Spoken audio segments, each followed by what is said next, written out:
Hola, tal vez conoces a qué nos referimos cuando hablamos de los tipos de aislamiento hospitalario. Si no es así, pon atención al siguiente video. Antes que nada, tenemos que comprender a qué nos referimos con el tipo de aislamiento hospitalario. Esto hace referencia al confinamiento o separación de una persona infectada que es potencialmente infecciosa para otros, sin que éste sea su finalidad. La duración de este confinamiento va a depender del tipo de infección que tenga nuestro paciente. Para que este procedimiento sea eficiente, se tiene que tener en cuenta cuál es la razón por la que se realiza este aislamiento, el tipo de agente infeccioso al cual nos estamos enfrentando y su tipo de transmisión. Existen dos tipos de medidas por las cuales se recurre a realizar este tipo de aislamiento, las cuales son las siguientes. La primera será la estándar, en la cual se hace referencia a básicamente todas las personas, con la finalidad de que el riesgo de transmisión o infección sea disminuido. Aquí hacemos referencia a la posibilidad de transmisión mediante el contacto con fluidos corporales, sangre, mucosas, incluso la misma piel. Mientras que en la otra se hace referencia a la transmisión, es decir, a pacientes que tengan más posibilidad de transmitir su infección, la cual puede ser altamente infecciosa, al resto de la población, para las cuales se utilizan las dos medidas en conjunto, es decir, las de estándar y también las de transmisión. Tomando en cuenta las vías de transmisión, tenemos que tener en cuenta que son tres principales, las cuales son las siguientes. La primera se refiere a la transmisión por contacto, cual consiste en el contacto directo de la superficie de la piel de un paciente infectado con un paciente que no está infectado. Por otro lado, también puede ser mediante el contacto de un paciente de la piel de un paciente infectado con algún objeto que puede estar en la intemperie o en contacto con el resto. Normalmente, estos pacientes no deben ser aislados en una habitación individualmente, a menos de que se hable de que su tipo de infección sea altamente infecciosa. Por ejemplo, pacientes que estén infectados por bacterias multiresistentes, las cuales, si un paciente está en contacto con esta infección que no la tenga, puede obtenerla y empeorar su estado de salud.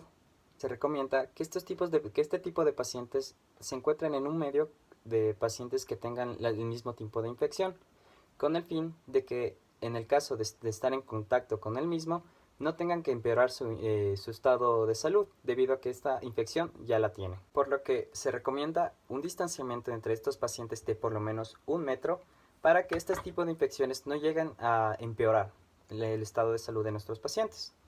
Haciendo referencia al personal de salud, lo que se recomienda es las barreras de seguridad, las cuales van a comprender por principalmente un lavado de manos correcto, el uso de guantes y incluso el uso de una bata, los cuales deben, después de realizar los procedimientos necesarios con estos pacientes, deben ser desechados adecuadamente para evitar contagiar al resto de pacientes, incluso evitar el contagio del personal de salud que no tiene dicha infección.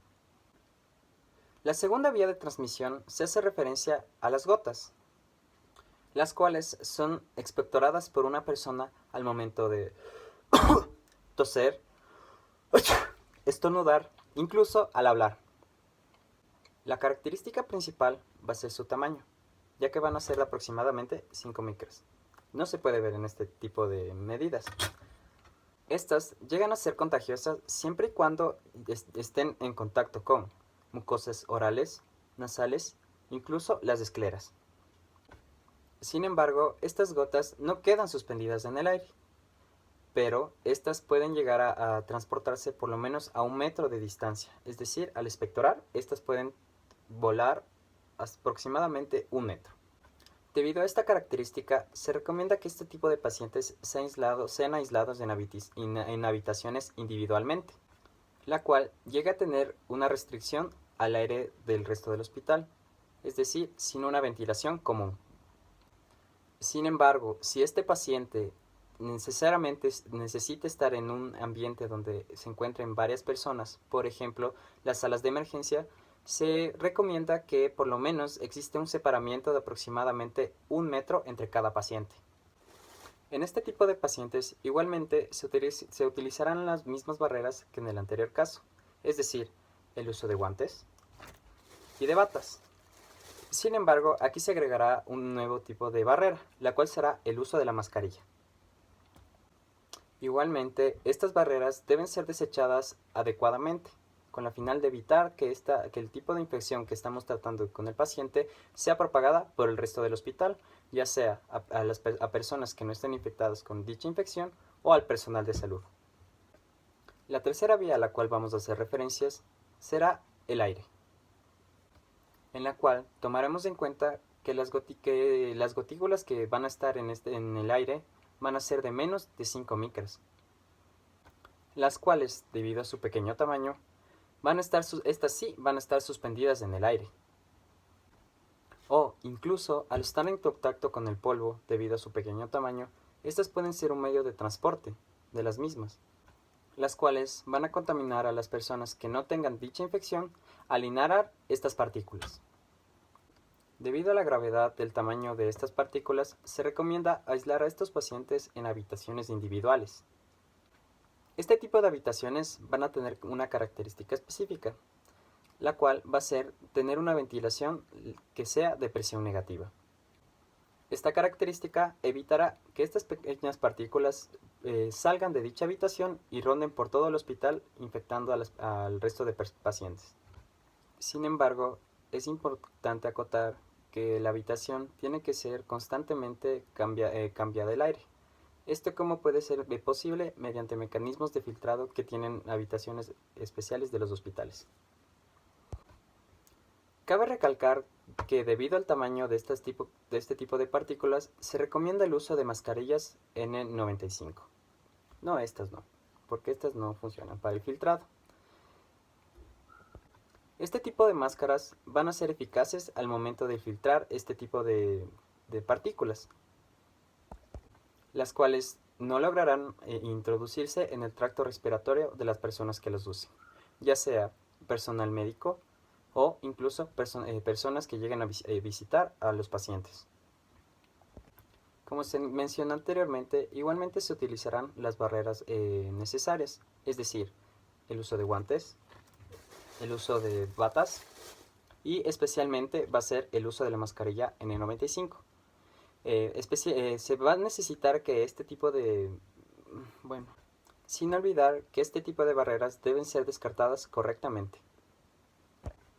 El problema de esta vía de transmisión es que en muchos casos nosotros no vamos a conocer específicamente cuál va a ser el patógeno del paciente que viene infectado. Por lo que, en casos de que el paciente llegue con algún tipo de infección con las siguientes características, se recomienda este tipo de aislamiento. Estas características son las siguientes. Pacientes que lleguen con signos de meningitis. Pacientes que, durante la anamnesis, indiquen diarreas recientes, las cuales, sin importar el uso de antibióticos, no han dado mejoría. Esto nos da referencia al caso de infección por bacterias multiresistentes, las cuales pueden causar este tipo de vías de transmisión. Igualmente, se tiene que tener en cuenta que si un paciente llega con problemas respiratorios, incluyendo tos y fiebre, se debe recomendar el uso de este tipo de aislamiento. Por otro lado, cabe recalcar la importancia de cómo se debe aislar a las personas que están inmunodeprimidas. En este caso de pacientes, lo que se recomienda es mantenerlos en un solo lugar y evitar, por lo que se pueda, su traslado, debido a que durante este tipo de traslado el paciente puede llegar a contraer algún tipo de infección y empeorar su estado de salud.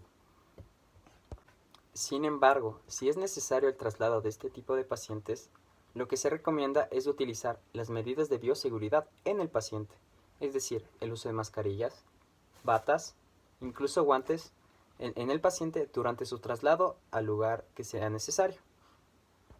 Como indicamos anteriormente, igualmente se recomienda el uso de barreras con estos pacientes, es decir, un lavado de manos correcto, el uso de guantes, mascarilla, incluso la bata. Sin embargo, en el caso de estos pacientes, la principal finalidad no va a ser que el personal de salud o las personas que lleguen a visitar a los pacientes vayan a contraer la enfermedad o la infección. La finalidad del uso de este tipo de barreras va a ser que el personal de salud o incluso las personas que lleguen a visitar a este paciente no transmitan ningún tipo de infección al paciente inmunodeprimido. ya que este paciente, al tener un estado de inmunidad tan bajo, al llegar a estar en contacto con cualquier tipo de infección, podría empeorar drásticamente su estado de salud.